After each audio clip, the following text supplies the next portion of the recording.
آپ صلی اللہ علیہ وسلم اپنی پوری حیات طیبہ کے اندر کبھی کھل کر پورا منہ کھول کر اور جو نا ٹھٹھا لگا کر کبھی آپ ہنسے نہیں ہیں۔ اسلام ہمیں تعلیم دیتا ہے کہ جو بندہ کسی بندے کا مذاق اڑاتا ہے اللہ اس کو اس وقت تک موت نہیں دیتا جب تک اس کو اس کام میں، اس مصیبت میں، اس کا مذاق اس چیز میں نہ اڑایا جائے، اس کا اس وقت تک انجام جانا اس کو دکھا کر پھر اس کو موت دیتے ہیں۔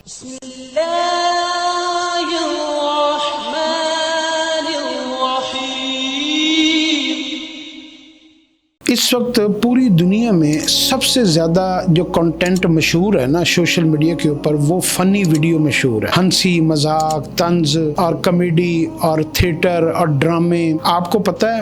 یہ جو مذاق والی فنی والی ہے نا کنٹینٹ، یہ کیا چیز ہے؟ ہم نے نا اپنی زندگیوں کو، اپنی جو اللہ نے ہمیں تھوڑا سا وقت دے کر دنیا میں بھیجا ہے نا، ہم نے اس کو مذاق سمجھ لیا ہے۔ یہ ٹرینڈ یہودیوں نے، عیسائیوں نے، غیر مسلم نے اور ان سب کے پیچھے جو شیطان ہے اس نے اس ٹرینڈ کو اتنا پاپولر کیا کہ اس سے انسان انٹرٹین کرتا ہے، انجوائے کرتا ہے، اس کا ٹائم پاس ہو جاتا ہے، وہ خوش ہو جاتا ہے، وہ مسکراتا ہے، وہ کہکے لگاتا ہے۔ حالانکہ اسلام کیا کہتا ہے؟ اسلام کہتا ہے کہ دنیا میں جتنی زندگی ہے نا تمہاری، اس میں جتنا رونا ہے نا رو لو۔ جو لوگ دنیا میں بے شمار رو کر جائیں گے اللہ کے سامنے اپنے گناہوں کے اوپر، اپنی غلطیوں کے اوپر، اپنی کمیوں کے اوپر، کل قیامت والے دن ان کو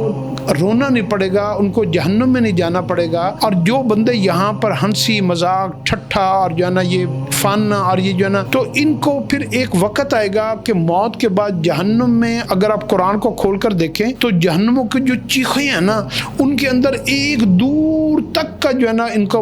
ہنسی کا موقع نہیں ملے گا، اور ان کی چیخیں جو ہے نا وہ اتنی بلند ہوگی اور رونا ان کو اس قدر آئے گا، ان کے آنسو خشک ہو جائیں گے، ان کے اندر سے خون نکلے گا اور ان کا رونا ختم نہیں ہوگا۔ جبکہ جنتی کیا کریں گے؟ جو دنیا میں روتے ہوئے دنیا سے چلے گئے اللہ کے خوف سے، اللہ کے اپنے گناہوں کے اوپر، وہ جنت میں مسکرائیں گے، وہ جنت میں جو ہے نا وہ مذاق کریں گے، جنت میں وہ انجوائے کریں گے۔ ان کا ہنسنا، ان کا خوش ہونا، ان کا فن، ان کی انٹرٹینمنٹ وہاں پہ شروع ہوگی۔ تو اس لیے اس دنیا کو نا آپ ہر وقت ہنسی مذاق کا نا یہ تماشا نہ بنایا کریں، بلکہ کبھی آپ کو زیادہ ہنسنا آ جائے تو آپ اس کے اوپر پریشان ہو جایا کریں۔ آپ صلی اللہ علیہ وسلم اپنی پوری حیات طیبہ کے اندر کبھی کھل کر، پورا منہ کھول کر اور جو ہے نا ٹھٹھا لگا کر کبھی آپ ہنسے نہیں ہیں۔ آپ نے ہمیشہ تبسم فرمایا، اور وہ بھی جب سے آپ معراج سے واپس آئے آپ نے اس وقت وہ بھی چھوڑ دیا۔ آپ کے دل کے اندر ایسے دل دھڑکتا تھا جیسے ہنڈیاں ابل رہی ہے، اتنا غم آپ کے اوپر سوار ہو گیا تھا۔ تو اگر آپ اس کو قرآن سے ثابت کریں نا تو آپ کو میں قرآن سے ثابت کرواتا ہوں۔ قرآن پاک میں جب ہم سورۃ فاتحہ کے بعد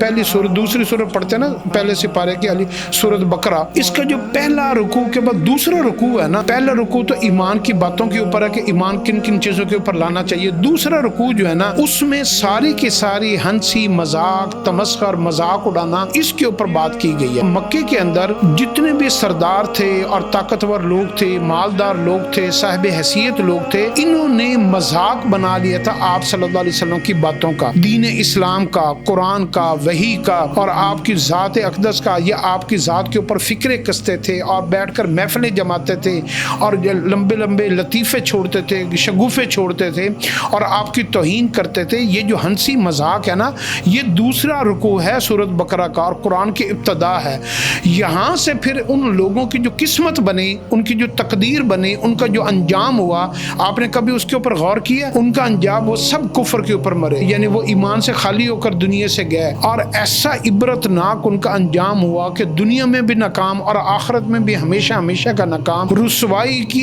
آخری درجے پر ہو گیا کہ آج تک قیامت تک لوگ ان کو جو ہے نا برا بھلا کہتے ہیں کہ وہ جو ہے نا بڑے بےہودہ لوگ تھے، بڑے بدتمیز لوگ تھے، بڑے جو ہے نا وہ جاہل لوگ تھے، یہ ان کی پہچان بنی۔ تو جو یہ ہنسی مذاق ہے نا، اس کو آپ بڑے سوچ سمجھ کے کریں۔ اب ہنسی مذاق ہم کرتے ہیں کن کن چیزوں میں؟ ہم ہنسی مذاق کرتے ہیں کہ کوئی آدمی پتلا ہے تو اس کے پتلے ہونے کا مذاق اڑائیں گے، کوئی موٹا ہے تو موٹے ہونے کا مذاق اڑائیں گے، کسی کا نام ذرا مختلف ہے تو اس کا نام کا مذاق اڑائیں گے، کس کی شکل میں، آنکھوں میں، ہاتھ میں، پاؤں میں، کہیں پہ کوئی اس میں کوئی تھوڑا سا مسئلہ ہے تو ہم اس کو اس نام سے بلائیں گے جو توہین آمیز نام ہوگا۔ ہم بڑوں کو بابا کہہ کر پکاریں گے، ہم ماں کی عمر کے ہم مائی کہہ کے پکاریں گے، اور اس کو جو ہے نا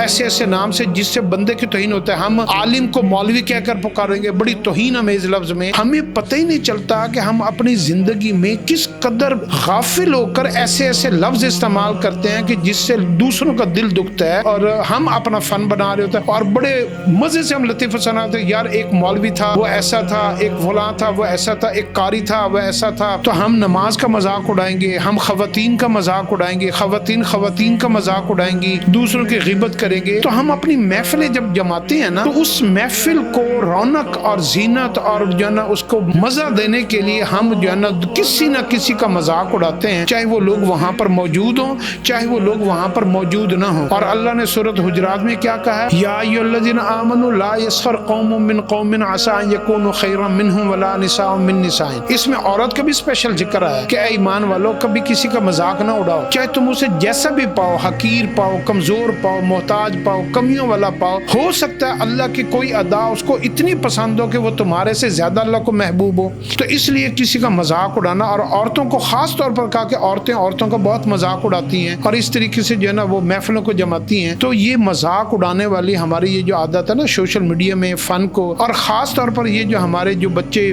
پروان چڑھ رہے ہوتے ہیں اور ہمارے بچے جو ہے نا اسٹرگل کی ایج میں چل رہے ہوتے ہیں، اور اس وقت جو ہے نا ان کے رشتہ دار ان کو مذاق اڑاتے ہیں کہ یار یہ کیا کیا ہے، اس نے کیا کیا، اس نے تو باپ کی جائیداد بیچ دی، اس نے تو فلاں کر دیا، اس نے تو فلاں کر دیا، اس کی بیٹی نے ایسا کر دیا، اس کے بیٹے نے ایسا کر دیا۔ تو پھر ہم ان کا بیٹھ کر گھروں میں بیٹھ کر ہم ان کا مذاق اڑاتے ہیں، یار یہ ہیں ہی ایسے، یہ فلاں ہیں ہی ایسے، یہ ایسے ہیں۔ تو ان باتوں سے آپ کو پتہ ہی نہیں چلتا کہ ہم کتنی بڑی گرفت میں جا رہے ہوتے ہیں۔ اور جب ہم مذاق اڑاتے ہیں تو یاد رکھ لیجیے گا، اسلام ہمیں تعلیم دیتا ہے کہ جو بندہ کسی بندے کا مذاق اڑاتا ہے، اللہ اس کو اس وقت تک موت نہیں دیتا جب تک اس کو اس کام میں، اس مصیبت میں، اس کا مذاق اس چیز میں نہ اڑایا جائے، اس کا اس وقت تک انجام جانا اس کو دکھا کر پھر اس کو موت دیتے ہیں۔ تو اس لیے لوگوں یہ جو فنی چیزیں ہیں نا، ان کو دیکھنا کم کریں اور سیریس ہو جائیں، اور زندگی میں جتنی بھی دین اسلام کی باتیں ہیں، علماء سے محبت کریں، ان کا نام ادب احترام سے لیا کریں۔ ہمارے ہاں تو یہاں تک تعلیم ہے کہ آپ کبھی کسی عالم سے ملنے جائیں نا تو خالی ہاتھ نہ جائیں، پھل لے کر جایا کریں۔ آپ جب کسی کا کھانا بنائیں نا تو آپ کی یہ کوشش ہونی چاہیے کہ آپ کا کھانا نیک لوگ کھائیں، یعنی جو حافظ قرآن ہو، یا عالم دین ہو، یا کوئی نیک بندہ ہو، کوئی نمازی ہو، کوئی تہجد گزار ہو، کوئی نیک عورت ہو، تو آپ ایسے لوگوں کو کھانا کھلایا کریں۔ بے وجہ بھی کبھی کبھی کسی عالم دین کو مسجد سے بلا لیا کریں، جی میں آپ کا کھانا کرنا چاہتا ہوں۔ تو اپنے اندر اس حص کو، یہ جو شیطانی حصہ ہے نا ہر ایک کا مذاق اڑانا، اس حص کو کنٹرول کریں۔ اگر آپ نے اس حص کو قابو نہ کیا تو یہ آپ کو جو ہے نا تباہ و برباد کر دے گی۔